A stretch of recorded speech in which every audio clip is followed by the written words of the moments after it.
Apa di antara faedah duha? Kita bisa ambil di hadis riwayat Muslim, nomor hadis 724 sampai 729. Duha itu pengganti seluruh tasbih dari tubuh kita.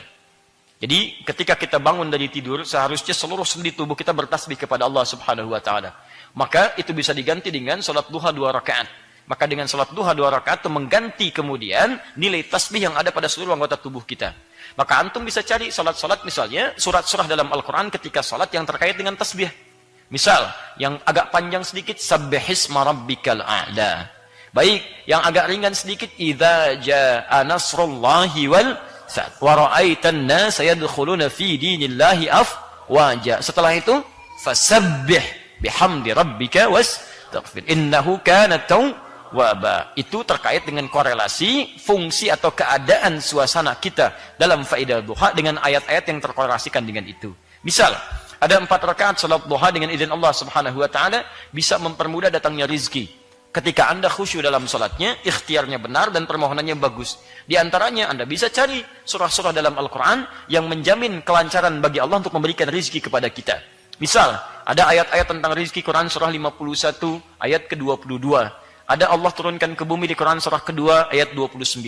Ada cara mencarinya di Quran surah kedua ayat 168. Ada mempercepat carinya dengan iman sehingga datang dari Allah dengan cepat Quran surah kedua ayat 172. Ada lebih cepat lagi dibuka rizki di langit dan di bumi Quran surah 7 ayat 96. Ada lagi dibuka dari kesulitan rizkinya datang dari sisi yang tidak kita duga Quran surah 65 ayat akhir ayat kedua sampai dengan awal ayat ketiga sampai awal ayat keempat. Ada semuanya. Ya, tinggal antum cari, keluarkan ayat-ayatnya sesuai dengan kebutuhan kita. Jelas? Ada misalnya salat duha yang ketika ditunaikan itu bisa membebaskan kita dari musibah-musibah umum yang mungkin kita alami. Musibah umum, bukan musibah yang harus menimpa kita secara khusus. Misal, di luar macet, orang lain macet, antum tiba-tiba bisa diarahkan. Pak, jangan lewat sini, Pak. Sini nggak bagus jalannya, antum ke sini aja. Bisa terjadi. Ada misalnya pekerjaan bahaya untuk antum. Ya, Pak, jangan ikut yang proyek ini, Pak. Kenapa? Pokoknya Bapak nggak usah deh, nggak cocok buat Bapak. Bilangnya nggak cocok, padahal mungkin di sana ada yang bisa menjauhkan antum dari Allah Subhanahu wa taala. Kalau bukan Allah yang berkehendak, mustahil antum begitu. Antum masuk ke rumah makan, tiba-tiba di tempat makan itu masih samar-samar misalnya, nggak ada label halalnya.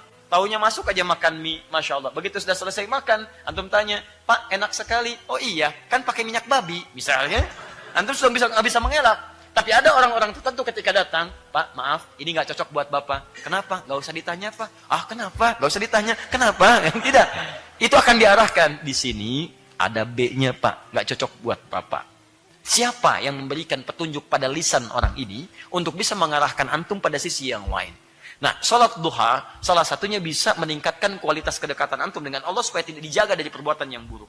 Antum bisa jaga kepada Allah. Minta lewat surat-surat tertentu.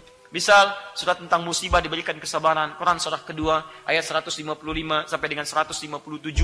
Misal kemudian, antum bisa memohon kepada Allah supaya dibebaskan dari gangguan-gangguan, ditingkatkan karir kebaikan, dilepaskan dari keburukan. Quran surah ke-17, ayat 79 sampai 80. Silahkan minta. Boleh. Ya, minta ke lapangan, baca surat ad-duhanya. Rakaat pertama ad-duha, rakaat keduanya alam nashrah. Ya, alam nashrah kasabrak. Karena 2 surat ini turun bersamaan untuk memberikan berita gembira kepada Nabi sallallahu alaihi wasallam. Ya, dan ini dahsyat sekali. Surat itu memberikan gambaran bahwa orang yang dekat dengan Allah, dia akan dihibur selalu dengan kebaikan dari Allah Subhanahu wa taala. Saat merasa gelap tidak ditinggalkan, saat merasa senang pun diberikan dukungan. Ya, wadduha, demi indahnya cahaya duha, nikmatnya yang engkau bisa rasakan. Demi kalau kita balikan ke dalam kata kiasan, dalam bentuk terjemahan balaghah, kita katakan wadduha, demi kehidupan kamu yang hadir dengan kenikmatan, seperti kamu nikmat mendapatkan cahaya duha. Walaili idza saja, ataupun saat kamu merasakan duka yang luar biasa sampai kamu membuat gelap mata seperti kamu mendapatkan kegelapan di waktu malam. Ma wadda'aka rabbuka wa ma qala, yakinkan pada dirimu dalam suasana nikmat ataupun kamu gelap, saya tidak akan pernah meninggalkanmu, kata Allah. Jelas ya? Jadi kalau antum bacakan kalimat-kalimat itu, mohonkan kepada Allah, pahami artinya, rasakan dahsyat maknanya, maka ketika antum mohonkan dengan bahasa yang kuat, disitulah kalimat Allah diberikan kemudian jawaban-jawaban terbaiknya. Paham sampai sini? Taib. Witir setelah tahajud, boleh. Boleh. Ya, dan itu dianjurkan setelah selesai tahajud, antum witir. Dalilnya banyak di sini. Misal hadis riwayat Muslim, nomor hadis 749 dari Ibnu Umar radhiyallahu taala anhuma. Kata Nabi, salatul laili masna masna. Kalau Anda ingin tunaikan salat malam, maka tunaikanlah mulai dengan 2 rakaat dulu. Nabi memberikan gambaran pada pemula ingin salat malam. Ayo, jangan dulu langsung 11, tidak. Mulai 2 dulu. Tingkatkan 2 lagi. Tingkatkan 2 lagi. Fa idza khasya ahadukumul fajra, ketika antum tunaikan sudah mendekat kepada fajar, hamdallah. Misal sudah surah yang terakhir, rakaat misalnya 2 rakaat yang kedua, antum merasakan nih sebentar lagi fajar nih mau tiba. Maka kata Nabi, falyutir raka'atan wahidah. Maka segeralah tutup dengan 1 rakaat witir. Di sini witir disandingkan dengan salat tahajud. Jadi utama ketika antum tahajud bisa juga tutup dengan witir. Ini keutamaannya. Paham sampai sini?